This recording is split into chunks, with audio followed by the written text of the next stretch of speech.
Muchas bendiciones. Espero que todos se encuentren gozando de estos hermosos días que nos ha estado dando el Señor.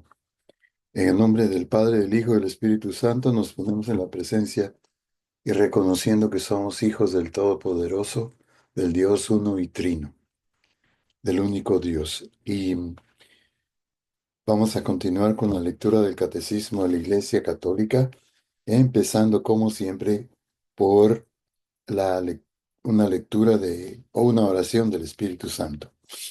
Y dice, es muy bello convertirse en un instrumento del Espíritu Santo para que a través de nosotros Él pueda dar y dar y dar sin esperar recompensa, dar sin exigir agradecimientos ni reconocimientos, dar por el solo gusto de dar sin medida y sin tristeza.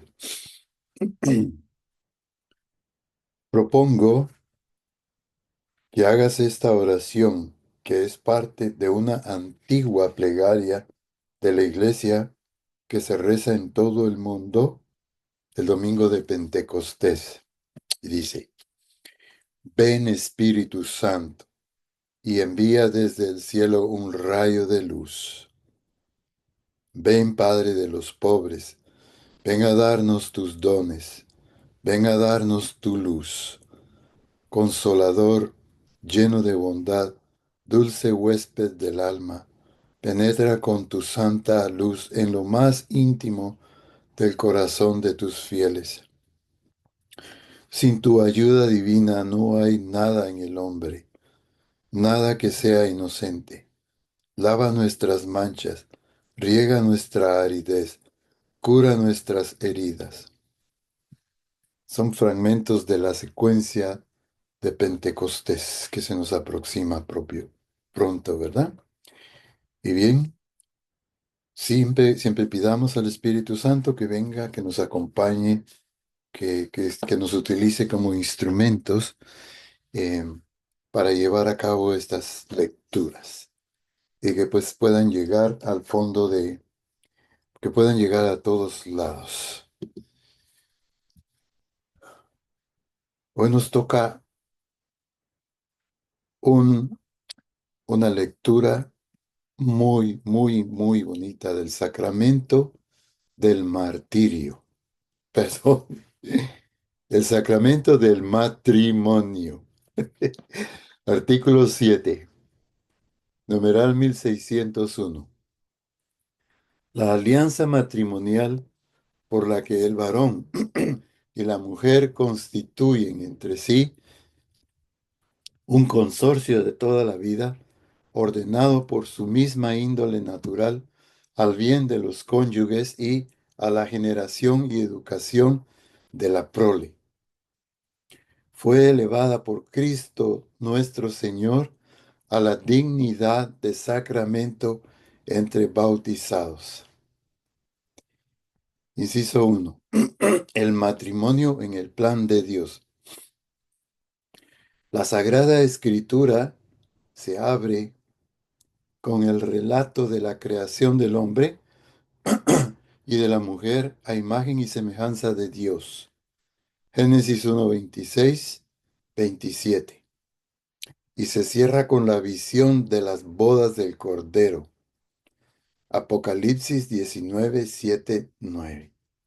De un extremo a otro de la escritura habla del matrimonio y de su misterio, de su institución y del sentido que Dios le dio, de su origen y de su fin, de sus realizaciones diversas a lo largo de la historia de la salvación, de sus dificultades nacidas, del pecado y de la renovación en el Señor. Primera de Corintios 7:39.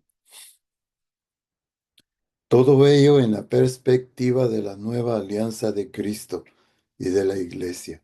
Efesios 5:31, 32.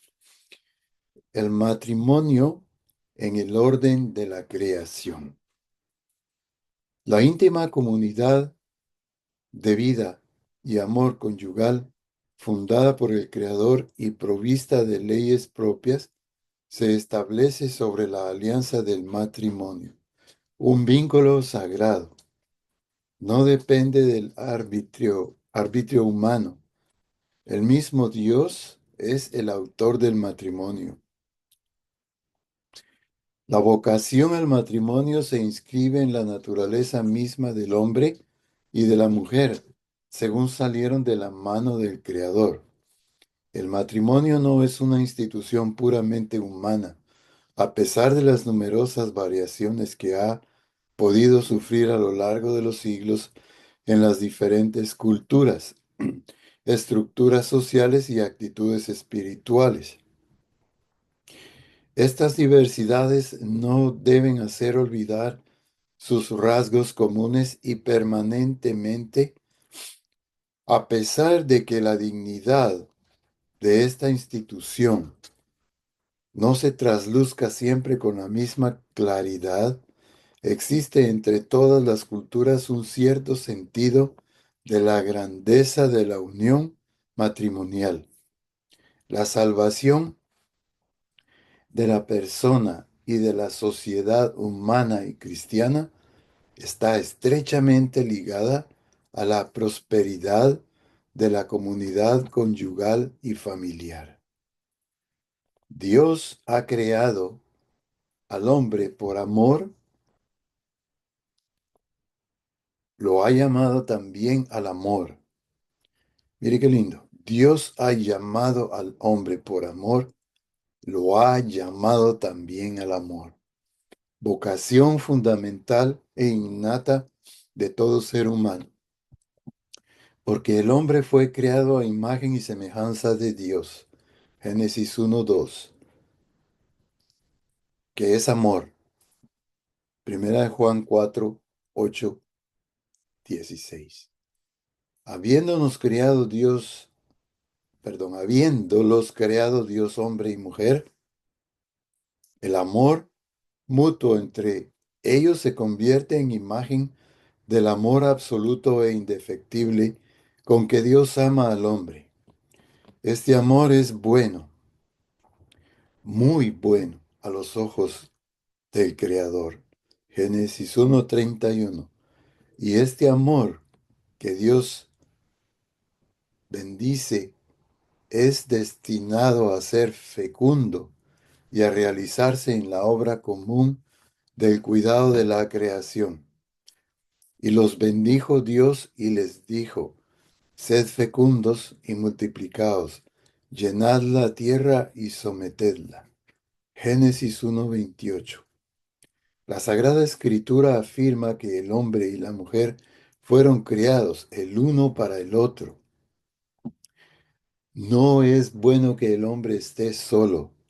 La mujer, carne de su carne, su igual, la criatura más semejante al hombre mismo, le es dada por Dios como un auxilio, representando así a Dios, que es nuestro auxilio. Salmo 121:2.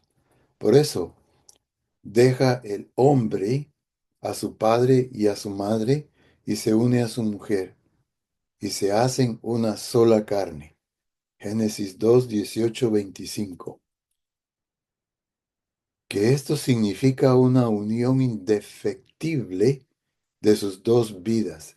El Señor mismo lo muestra recordando cuál fue en el principio el plan del Creador, de manera que ya no son dos, sino una sola carne. Mateo 19:6. El matrimonio bajo la esclavitud del pecado. Numeral 1606. Todo hombre, tanto en su entorno como en su propio corazón, vive la experiencia del mal. Esta experiencia se hace sentir también en las relaciones entre el hombre y la mujer.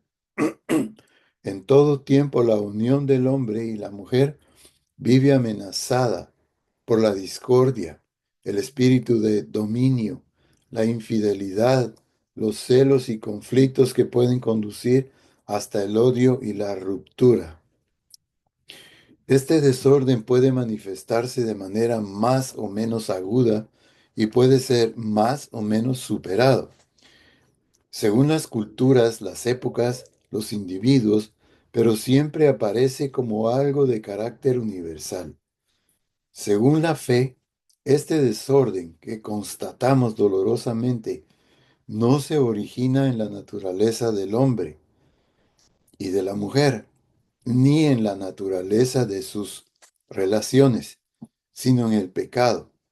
El primer pecado, ruptura con Dios, tiene como consecuencia primera la ruptura de la comunión original entre el hombre y la mujer. Sus relaciones quedan distorsionadas por agravios recíprocos. Génesis 3:12.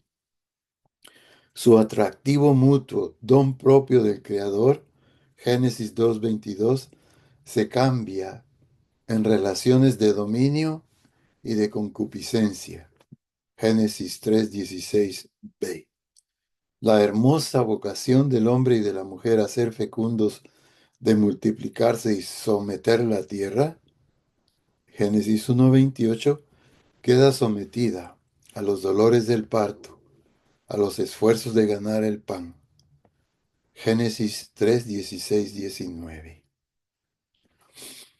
Sin embargo, el orden de la creación subsiste aunque gravemente perturbado para sanar las heridas del pecado. El hombre y la mujer necesitan la ayuda de la gracia que Dios en su misericordia infinita jamás les ha negado. Génesis 3:21. Sin esta ayuda, el hombre y la mujer no pueden llegar a realizar la unión de sus vidas en orden a la cual Dios los creó al comienzo. El matrimonio bajo la pedagogía de la antigua ley. Numeral 1609. En su misericordia, Dios no abandonó al hombre pecador. Las penas que son consecuencia del pecado, los dolores del parto, Génesis 3:16, el trabajo con el sudor de su frente, Génesis 3:19, constituyen también remedios que limitan los daños del pecado.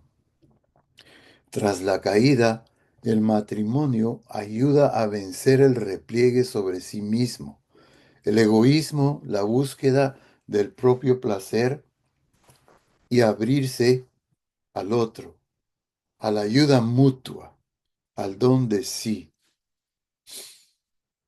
La consecuencia moral relativa a la unidad e indisolubilidad del matrimonio se desarrolló bajo la pedagogía de la ley antigua. La poligamia en los patriarcas y los reyes no es todavía prohibida de una manera explícita. No obstante, la ley dada por Moisés se orienta a proteger a la mujer contra un dominio arbitrario del hombre, aunque ella lleve también, según la palabra del Señor, las huellas de la dureza del corazón de la persona humana, razón por la cual Moisés permitió el repudio de la mujer. Mateo 19:8, Deuteronomio 24:1. Contemplando la alianza de Dios con Israel bajo la imagen de un amor conyugal exclusivo y fiel, los profetas fueron preparando la conciencia del pueblo elegido para una comprensión más profunda de la unidad y de la indisolubilidad del matrimonio. Malaquías 2:13-17. También se puede ver Oseas 1:3, Isaías 54:62, Jeremías 2:3-31, Ezequiel 16:62-23. Los libros de Ruth y de Tobías dan testimonios conmovedores del sentido del sentido hondo del matrimonio, de la fidelidad y de la ternura de los esposos. La tradición ha visto siempre en el Cantar de los Cantares una expresión única del amor humano, en cuanto que este es reflejo del amor de Dios, amor fuerte como la muerte, que las grandes aguas no pueden anegar.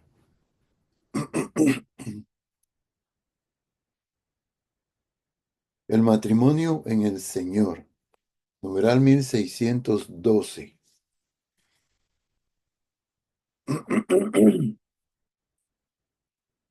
La alianza nupcial entre Dios y su pueblo, Israel, había preparado la nueva y eterna alianza mediante la del Hijo de Dios.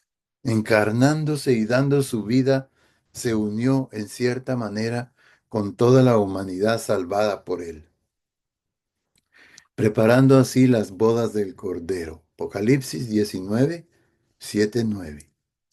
En el umbral de su vida pública, Jesús realiza su primer signo, a petición de su madre, con ocasión de un banquete de boda. Juan 2, 1, 11. La Iglesia concede una gran importancia a la presencia de Jesús en las bodas de Caná. Ve en ella la confirmación de la bondad del matrimonio y el anuncio de que en adelante el matrimonio será un signo eficaz de la presencia de Cristo. En su predicación, Jesús enseñó sin ambigüedad el sentido original de la unión del hombre y la mujer, tal como el Creador la quiso al comienzo. La autorización dada por Moisés de repudiar a su mujer era una concesión a la dureza del corazón. Mateo 19:8. La unión matrimonial del hombre y la mujer es indisoluble. Dios mismo la estableció. Lo que Dios unió, que no lo separe el hombre. Mateo 19:6. Esta insistencia inequívoca de la indisolubilidad del vínculo matrimonial pudo causar perplejidad y aparecer como una exigencia irrealizable. Podemos ver Mateo 19:10. Sin embargo, Jesús no impuso a los esposos una carga imposible de llevar y demasiado pesada. Mateo 11:29-30. Más pesada que la ley de Moisés, viniendo para restablecer el orden inicial de la creación perturbada por el pecado, da la fuerza y la gracia para vivir el matrimonio en dimensión nueva del reino de Dios, siguiendo a Cristo, renunciando a sí mismos, tomando sobre sí sus cruces. Mateo 8:34. Los esposos podrán comprender el sentido original del matrimonio y vivirlo con la ayuda de Cristo. Esta gracia del matrimonio cristiano es un fruto de la cruz de Cristo, fuente de toda vida cristiana. Podemos ver Mateo 19:11. Es lo que el apóstol Pablo da a entender diciendo, maridos, amad a vuestras mujeres como Cristo amó a la iglesia y se entregó a sí mismo por ella, para santificarla. Efesios 5, 25, 26. Y añadiendo enseguida, por eso dejará el hombre a su padre y a su madre, y se unirá a su mujer, y los dos se harán una sola carne. Gran misterio este. Lo digo respecto a Cristo y a la iglesia. Efesios 5, 31, 32. Toda la vida cristiana está marcada por el amor esponsal de Cristo y de la iglesia. Ya el bautismo, entrada en el pueblo de Dios, es un misterio nupcial. Es, por así decirlo, como el baño de bodas, Efesios 5, 26, 27, que precede al banquete de bodas. la Eucaristía. El matrimonio cristiano viene a ser, por su parte, signo eficaz, sacramento de la alianza de Cristo y de la Iglesia, puesto que es signo y comunicación de la gracia. El matrimonio entre bautizados es un verdadero sacramento de la nueva alianza. Por aquí nos vamos a quedar hoy. Hemos llegado al numeral 1617 de esta preciosa lectura. Em, Pidamos al Espíritu Santo que se haga presente en todos los matrimonios, en todas las familias, en todo el mundo, para que se mantengan unidos, para que el Espíritu Santo ilumine a los esposos para poder discernir que la familia es un centro básico para la sociedad,